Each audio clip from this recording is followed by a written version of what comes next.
We found something which was in that time not so known, that in the 20s in the German Bauhaus in Weimar, students tried to make theater which were not at all from the theater. They were painters and sculptors and yeah, artists in a certain way. But for a big exposition they did in 23, they created stage works.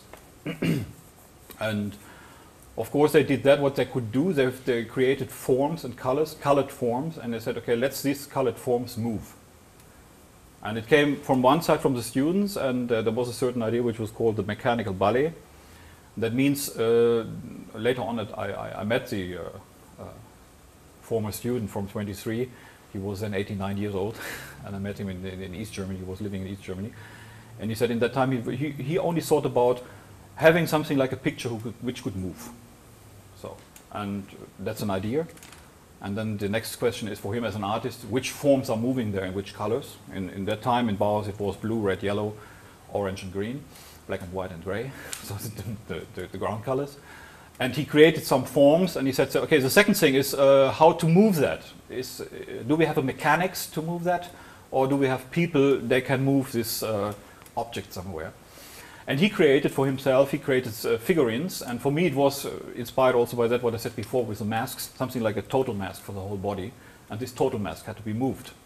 That was why we decided to do a mechanical ballet, a recreation of the mechanical ballet. So we took the original forms from 23.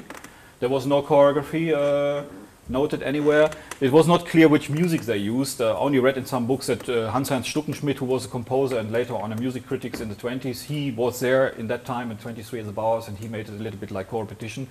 And he was playing a wild combination of Radetzky march and old pieces he knew for this ballet. That was not something we wanted to do. So we engaged one of my fellow students as a composer who was able to compose directly on the piano, making the co-repetition while we're doing the rehearsal process. And the second thing was there was a teacher called Laszlo Moholy-Nagy in the Bauhaus. He was also in the 20s very known for his totally approach to techniques. He said, okay, we don't need any more human beings on stage. So make an action concentration from mechanics and film and whatever could be. And that is much more interesting than having human beings on stage which are limited in the possibilities. That's a little bit what he wrote also. And he made a partition. That was the interesting thing in this book, The Stage at the Bauhaus, which is called Skizze für eine mechanische Exzentrik. A sketch for a mechanical eccentric. Eccentricity, I think. That's the translation.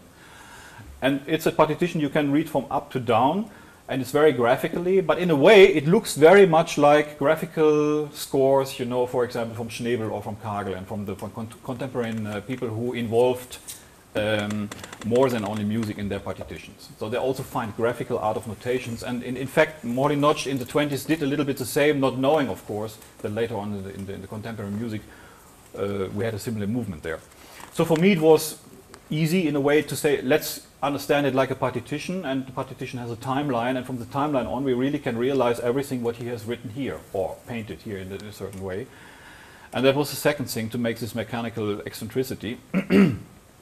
The question then, what was very good in this decision to do that was no one of the participating people, either dancer, actors or musicians, could say, I know how to do it. No one know how to do it, because it's so upside form to do that. No one did it in that time, except only one choreographer in Berlin who lived in that time, who reconstructed the Triadisches Ballett from Oskar Schlemmer. And he was the only one. It was Gerald Bohner in that time who was a little bit occupied with the Bauhaus theater.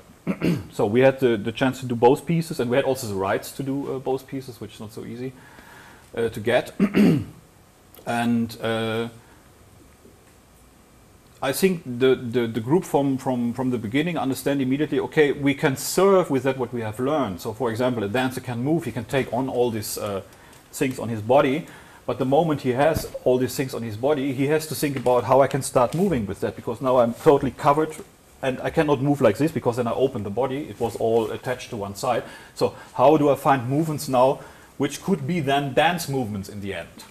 Not only, let's say, okay, he's walking or he's making some abstract movements so that the colors are moving or something like this. So immediately you start a little bit to think about who could meet whom, what are possibilities, which colors are corresponding, which forms are corresponding, how could they interact, is it only abstractly or could it be also something like narrative, and all these questions were very open. And the only way to handle that was improvisation. And this concept of improvisation, we started in 87 with that production, and we have it until now.